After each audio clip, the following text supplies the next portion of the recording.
নবীর চাইতে বেশি? জোরে বলেন না। আপনার আমার জীবনের কষ্ট, আপনার আমার জীবনের দুঃখটা কি হযরত আসিয়া আলাইহিস সালামের চাইতে বেশি? আপনার আমার জীবনের কষ্ট দুঃখটা কি হযরত ঈসা আলাইহিস সালামের চাইতেও বেশি? আর একটু জোরে বলেন না। আপনার আমার জীবনের কষ্টটা কি ইব্রাহিম নবী আলাইহিস সালামকে আগুনের মধ্যে পড়ার সেই পরীক্ষার চাইতেও বেশি কঠিন? আপনার আমার জীবনের কষ্টটা কি হযরত ইউনুস আলাইহিস সালামের মতো মাছে থাকা, দিনের পর দিন রাতের পর রাত, ওই রকমের চাইতেও কি বেশি কঠিন হয়েছে? আপনার আমার জীবনের কষ্টটা কি নবী রাহমাতুল লিল আলামিনের মক্কার জীবন, তায়েফের জীবনের চাইতেও বেশি হয়েছে? তাহলে ওনাদের কষ্টের সামনে আপনার আমার কষ্টের কোনো কিছুই না। আরে আপনি কেমন নবীর উম্মত? আপনার নবী কত দয়াবান, আপনার নবীকে আপনার আল্লাহ কত শান দান করেছেন।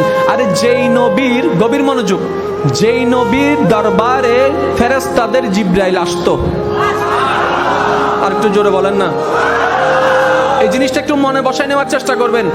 যেই নবীর দরবারে ফেরেশতাদের, নূরের ফেরেশতাদের সর্দার আসতো, যেই নবীর লাগতে জিগার নাতিদের জন্য জান্নাত থেকে পোশাক আসতো, যেই নবীর কদম হচ্ছে জমিনে, আল্লাহ এমন দয়া দান করেছেন, হাতটা বাড়াই দিলে হাত পৌঁছাই দিত জান্নাতের বাগানে। যেই নবীর একটা ইশারায় কদ নারা তাকাল্লুবা, একটা ইশারায় কিবলা পর্যন্ত আল্লাহ পরিবর্তন করে দেয়। আর একটু জোরে বলেন না সুবহানাল্লাহ। যেই নবী পথ দিয়ে হেঁটে গেলে নিষ্প্রাণ পাথর পর্যন্ত সালাতু সালাম দিয়ে দিত।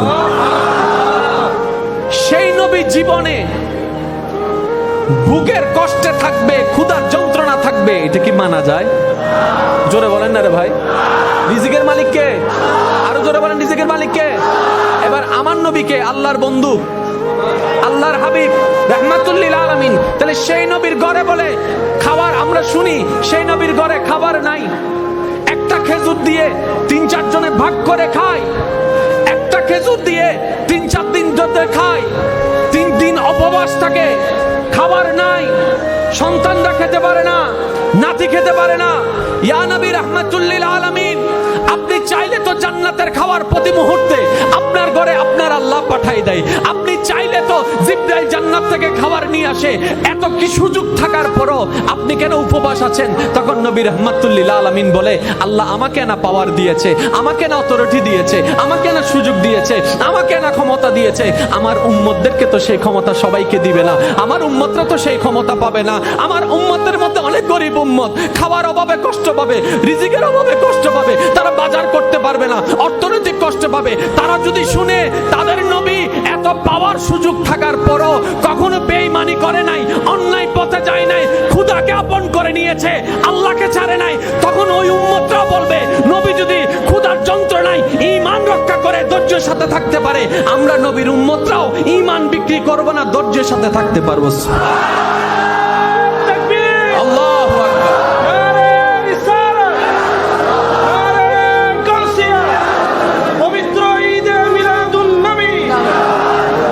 উচ্চ আওয়াজে বলেন না সুবহানাল্লাহ।